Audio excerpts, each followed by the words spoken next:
What if I told you that the secret to happiness lies not in gaining approval, but in embracing the courage to be disliked?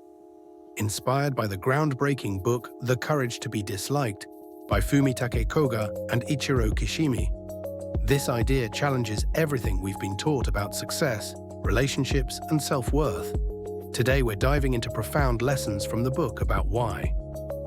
True happiness begins when we let go of the fear of judgment and step into a life of purpose and authenticity.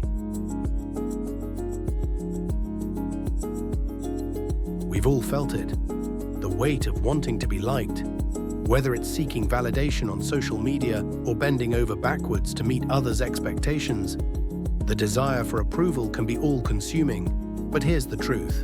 Living for others' acceptance is a losing game. It's like running on a treadmill, always moving but never arriving. So how do we break free? The first step is understanding that our worth isn't dictated by external applause. It's rooted in our actions, values, and the courage to live true to ourselves. One of the most liberating concepts we can embrace is the idea of the separation of tasks.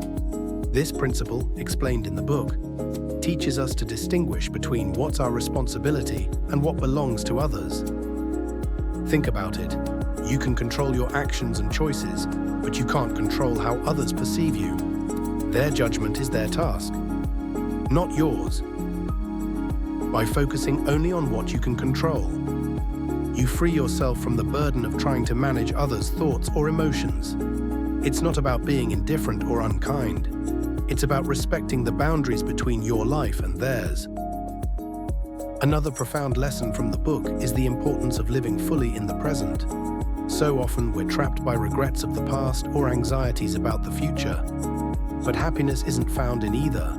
It's found here and now. Life is a series of moments when we anchor ourselves in the present.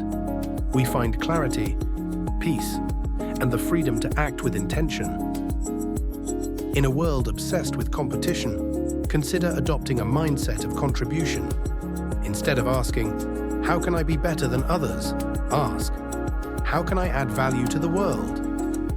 This shift doesn't just reduce stress, it gives life a deeper sense of meaning.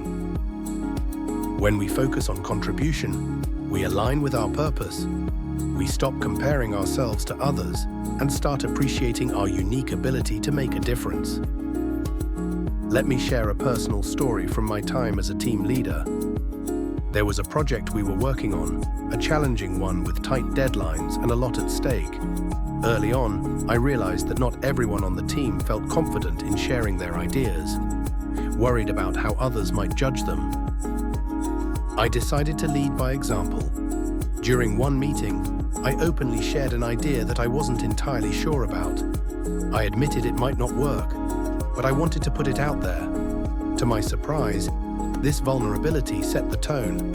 Others started sharing their thoughts too. And together, we refined the ideas into something brilliant. It wasn't always smooth.